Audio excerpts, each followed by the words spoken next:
Alright, welcome back to the JakeJoshTeam channel, and today we are continuing on in the third mate Coast Guard license exam, focusing on the near coastal module, and today's subject's going to be RPM.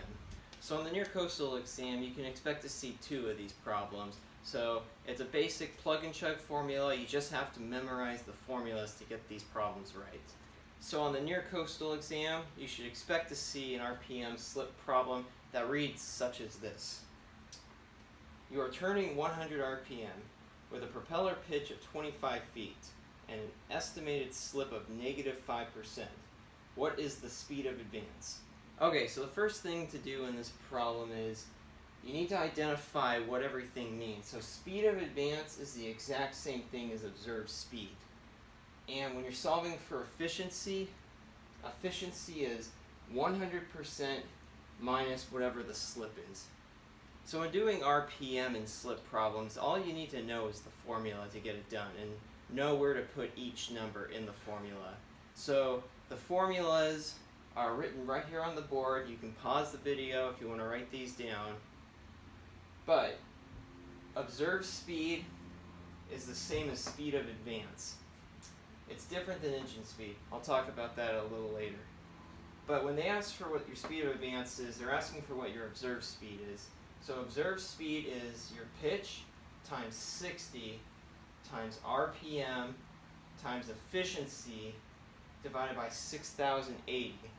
Engine speed is just pitch times 60 times RPM divided by 680. And the reason for that is because engine speed is just when the shaft is moving in the engine room. It's not affected by the current. Observed speed is when you're actually up on deck and you're observing the speed you're making. So the shaft could be spinning at a certain speed, and in perfect conditions, observed speed would be the same. But if you have a following current, your observed speed is going to be faster, and if you have a current coming head on, your observed speed is going to be slower. So let's begin to solve this problem. So the question asks for us to solve for our speed of advance. Speed of advance is observed speed. So we don't need to solve for engine speed, so we're going to use the formula for observed speed. Observed speed is pitch times 60 times RPM times efficiency divided by 680. So we have pitch given to us in the problem, and we have RPM that was given to us in the problem. What we don't have for the formula is efficiency. To solve efficiency, you take 100 minus slip. So this is where people get tripped up in this. If it's a positive slip, your number is going to be less than 100. If it's a negative slip, your number is going to be more than 100. Because when you subtract a negative number, it becomes a positive. So in the example we were given, we have a slip of -5%. So efficiency is 100 minus our -5. You do basic algebra, that gets you 105%, and 105% in whole numbers is 1.05. That's our efficiency. So now we can start plugging in all our numbers to our formula. Simple plug and chug from this point. Alright, so now that we have our slip, we just plug everything into the formula. So our pitch is 25 feet, 60 given, RPM is 100, efficiency 1.05, divided by 6,080. You divide those numbers out, it comes out to be 25.8 knots. So that's our speed of advance, and that's the answer to this problem. Okay, so the last problem we did is a pretty standard one, and it's a pretty safe bet that that's the type of problems you're going to get. However, though, the Coast Guard exam could throw you a curveball, and the next example we're going to do, I'll show you. So the next type of RPM slip problem reads this. If the pitch of a propeller is 20.6 feet and the revolutions per day, so the RPMs in a day are 107,341, calculate the day's run allowing 3% positive slip.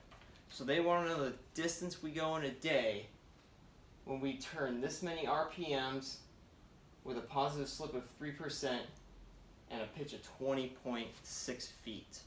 So the first thing you're going to want to do in this problem is you're going to want to take your RPMs in a day and you're going to want to divide that down to RPMs per minute. RPMs per minute, so take your day, there's 24 hours in a day, so take your 107,341 RPMs in a day, divide by 24 hours, because 24 hours in a day, it's going to get you 4,472.54 RPMs in an hour, and there's 60 minutes in 1 hour, so divide 4,472.54 divided by 60 minutes, and that's going to get you 74.54 RPM. Take that number and put it on the side. Keep it as a side note because that's going to go into our formula. So now that we have our RPM, put that on the side. The next thing you're going to want to do is solve for efficiency so we can get the last piece of our puzzle for the formula. We've got efficiency equals 100 minus 3, which is going to get you 97. 97 really turns out to be 0.97. And that is what our slip equals. So take your slip, 0.97, put it on the side with RPM, and begin to plug and chug into our formula. So now that we've used our slip to solve for efficiency, and we've solved for our RPMs, we just plug and chug. So we got 20.6 times 60 times 74.54 times 0.97, all divided by 6,080, and that comes out to be 14.7 knots. Now the question doesn't end there. Remember, the question didn't ask for speed of advance. The question asked, calculate the day's run. Calculate the distance we're going to go in a day. So from here, you take your 14.7 knots and you times that by 24 hours, because 24 hours in a day, and then you get your answer. Now, 14.7 knots times 24 hours equals 352.8 nautical miles run in a day. So the day's run is 352.8 nautical miles.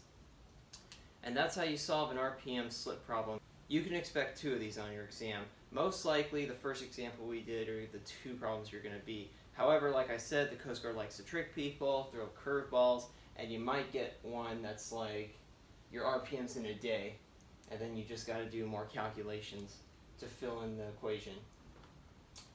And without further ado, that's RPM and slip.